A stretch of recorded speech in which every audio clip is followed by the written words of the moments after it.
मित्रों नमस्कार। मैं इस वीडियो में आपसे बात करने वाला हूं कि दुनिया में आज की तारीख में कैंसर होने का सबसे बड़ा कारण क्या है। क्या मोटापे से भी कैंसर हो सकता है? क्या डायबिटीज से भी कैंसर हो सकता है? या आप अगर आपको और कोई आनुवंशिक बीमारी है, क्या उससे कैंसर हो सकता है? और मोटापे से अगर कैंसर होता है तो इसके पीछे रीजन क्या है? डायबिटीज से अगर होता है तो इसके पीछे रीजन क्या है और इनसे कैसे बचा भी जा सकता है? और दुनिया की सबसे ऑथेंटिक जो रिसर्च हुई है एमडी एंडरसन, जो कि अमेरिका का सबसे बड़ा एक नंबर पे जो मतलब कैंसर हॉस्पिटल है या जो रिसर्च सेंटर है, उसकी ये जो खोज है एमडी एंडरसन की जो रिसर्च है वो क्या कहती है। नमस्कार मित्रों, प्रणाम। मैं वैद्य हंसराज चौधरी आप सभी लोगों से मुखातिब हूँ। मैं आपसे अनुरोध करता हूं कि वीडियो के अंत तक बने रहे। ये जो चैनल है इसको सब्सक्राइब करके रखें और हमारा जो वीडियो है अधिक से अधिक लोगों को आप शेयर करें। मित्रों, एक हाल ही में एक बहुत बड़ी रिसर्च प्रकाशित हुई है कि जिसमें मोटापा, बीपी और डायबिटीज, इन तीनों का कैंसर होने में क्या रोल है, मतलब ये कैंसर को बढ़ावा कैसे देते हैं, या जिन लोगों को कैंसर होने के चांस नहीं है उनको भी मोटापे की वजह से कैंसर कैसे होता है, डायबिटीज की वजह से। तो मैं नंबर वाइज आपको बात करता हूं। सबसे पहला, ये जो एमडी एंडरसन रिसर्च सेंटर है, ये एक तरह से मास्टर की है थ्रू आउट वर्ल्ड में। मतलब कैंसर पर जो भी लेटेस्ट रिसर्च होती है वो एमडी एंडरसन हॉस्पिटल की या उस रिसर्च सेंटर की ही होती है, अथवा वर्ल्ड में जो कोई भी रिसर्च करता है तो उसको पहली बार इम्प्लीमेंटेशन करने के लिए या उसका जो क्या कार्य रूप हो सकता है, या उन्होंने जैसे किसी ने कोई ड्रग बनाई, किसी ने कुछ किया, तो उसको सबसे पहले वहां इसको प्रयोग में लाया जाता है। इवन की न सिर्फ एलोपैथी की बल्कि नेचुरोपैथी की भी, आयुर्वेदा की भी, और भी जितनी भी चिकित्सा पद्धतियां हैं उन सब चिकित्सा पद्धतियों से अगर कैंसर के बारे में कहीं पर थोड़ा बहुत भी कुछ अगर पत्ता हिलता है तो वो एमडी एंडरसन तक पहुंचता है। ये सीधे सा उसका परिचय हो गया। उस संस्था ने पहला जो कैंसर का आजकल जो सबसे बड़ा जोखिम जो है वो 14% के आसपास, 14.5% के आसपास जो लोगों को जो कैंसर हो रहा वो मोटापे की वजह से हो रहा। और मोटापे की वजह से अब कैंसर क्यों होता, पहले इसको समझ ले। एक लाइन में कैंसर को यूं समझ ले कि कैंसर यानी कि आपके जिस किसी भी बॉडी पार्ट पे, जिस किसी भी शरीर के अंग पे आप एक्सर्शन करते हैं, मतलब इरिटेशन होता है, एक्सर्शन होता है यानी कि इरिटेशन जहां होता है, इरिटेट होना यानी कि उससे मतलब खींच आ जाना। इरिटेशन का जो सही शब्द मैं कहूंगा कि आप किसी अंग पे जितना ज्यादा अत्याचार करते हैं उतना मतलब वो इरिटेट होता है, वो प्रभावित होता है उससे। और प्रभावित होने से उसकी जो सामान्य प्रक्रिया, वहां की जो कोशिकाओं की जो प्रक्रिया, वो कोशिकाएं अपने आप को मतलब उस क्रिया से दुखी हो जाती है और अपना डीएनए चेंज कर लेती है। तो पहला जो मोटापे के कारण कैंसर होने का जो सबसे अधिक वजन और मोटापे की वजह से क्या होता है कि इसमें ये मतलब एमडी एंडरसन का जो अभी एक लेटेस्ट रिसर्च जो आया है उसमें आया कि मतलब आपकी बॉडी में ऑक्सीजन का लेवल कम होना, यानी कि आप बहुत ज्यादा बड़े हो गए,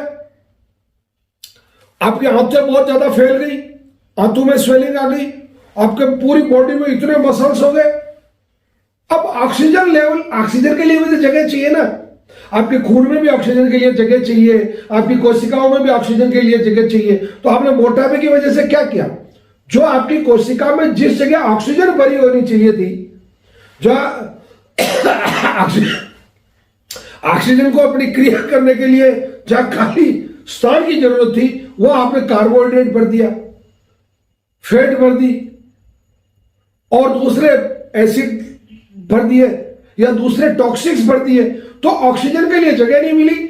और ये जो थ्योरी है वो मतलब डॉक्टर वारबर्ग भी बता के गए, जिनको 1931 में जो नोबेल प्राइज मिला था, कि ऑक्सीजन की जो डेफिशिएंसी है वो भी कैंसर का एक बहुत बड़ा कारण है। और आपकी बॉडी में ऑक्सीजन की डेफिशिएंसी पैदा करने के लिए मोटापा एक बहुत बड़ा कारण है। अब आपको बहुत सिंपल शब्दों में आप समझ गए होंगे। दूसरा, अब मोटापा होने की वजह से आपकी बॉडी में टॉक्सिक्स भी ज्यादा हो गए, यानी कि जो विजातीय तत्व जो है, दूसरे जो मतलब जो अननेसेसरी जो आपके शरीर में सोडियम ज्यादा होगा, कैल्शियम ज्यादा होगा, या दूसरे पॉइजन जो टॉक्सिक्स है वो ज्यादा होंगे, तो वो ज्यादा होने की वजह से भी आपकी जो कोशिकाएं हैं वो अपनी सामान्य प्रक्रिया पूरी नहीं कर पाएगी, और उसकी वजह से अब होता क्या है, आपकी बॉडी का जो सेक्स हार्मोन्स है, इंसुलिन हार्मोन्स है, और आपके जो जितने भी बॉडी के जितने प्रकार के मोटापा, इंसुलिन ग्रोथ फैक्टर, इसको IGF-1 के नाम से मतलब दुनिया में जाना जाता है, मतलब इससे आपकी बॉडी में कैंसर का विकास होने लग जाता, यानी कि आपकी कोशिकाओं की जो जनन प्रक्रिया है वो 1 से 2, 2 से 4, 1 से 2, 1 से 2 के स्थान पे 1 से 3, 3 से 9, 9 से 18, मतलब इस रेशियो में 81 मतलब होने लग जाती है। और ये इस रेशियो में जब होता है तो ये आपको मोटापे की वजह से आपको मतलब कैंसर होता है। अब मोटापा किस आदमी का ज्यादा होगा? जो एक्सरसाइज नहीं करेगा, जो पड़ा रहेगा, जो लेजी किस्म का आदमी होगा, जो पिज्जा बर्गर ज्यादा खाएगा, जो नेचुरल फूड इस्तेमाल नहीं करेगा, जो एक्सरसाइज नहीं करेगा। तो ये भी समझ में आ गया कि मोटापे वाला मामला आपको समझ में आ गया होगा कि अब ज्यादा मोटापा है तो इसका मतलब इसके लिए क्या करना है, ज्यादातर सक्रिय रहना है, हेल्दी डाइट वो लेनी है, अंडरवेट रहना है, और स्टार्च वाली चीजों से बच के रहना है। अब ये होता क्यों है? एक्चुअली बॉडी के अंदर आप जितना मोटापा आप बढ़ाएंगे अपना, उस मोटापे की वजह से आपकी बॉडी का एस्ट्रोजन हार्मोन भी गड़बड़ होगा। मोटापे से कौन कौन से कैंसर हो सकते हैं ये भी समझ लें।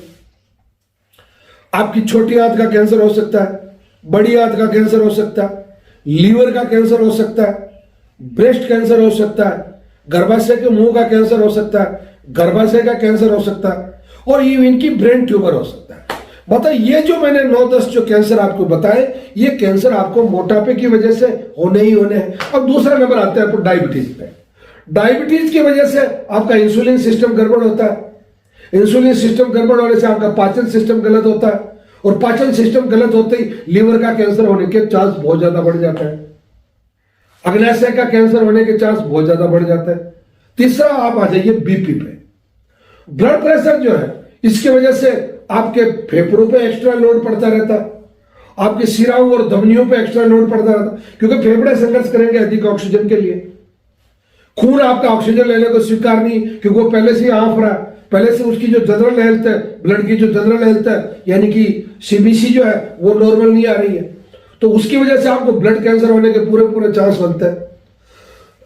कुल मिला के ब्लड प्रेशर को नॉर्मल रखिए, मोटापे को कंट्रोल रखिए, डायबिटीज को होने ही मत दीजिए या कंट्रोल रखिए। अगर ये तीनों चीजें आप लोग कर लेते हैं तो निश्चित रूप से आप 14%, 6% और 6%, कितना हो गया 12 और 14, 24, 25, 26% कैंसर से आप केवल मोटापे से, डायबिटीज से, और मतलब इससे इंसुलिन से, डायबिटीज से और बीपी से, हाई ब्लड प्रेशर से बच के आप अपने आप को कैंसर से बचा सकते हैं। तो मित्रों, इसी प्रकार की वैज्ञानिक जानकारियां प्राप्त करने के लिए हमारे चैनल पे बने रहे, हमारे चैनल को सब्सक्राइब करके रखें, और अधिक से अधिक लोगों को ये जो वीडियो है वो शेयर करें। और आपके परिवार में cancer, kidney, liver, diabetes, BP संबंधी जो भी समस्या है तो आप शनिवार अथवा रविवार को प्रातःकाल 7 बजे तक श्री नवग्रह आश्रम पर आ जाए। हम आपको 10 बजे तक चिकित्सा यानी कि औषधि देके निवृत्त कर देते हैं। धन्यवाद, प्रणाम, जय धन्वंतरि।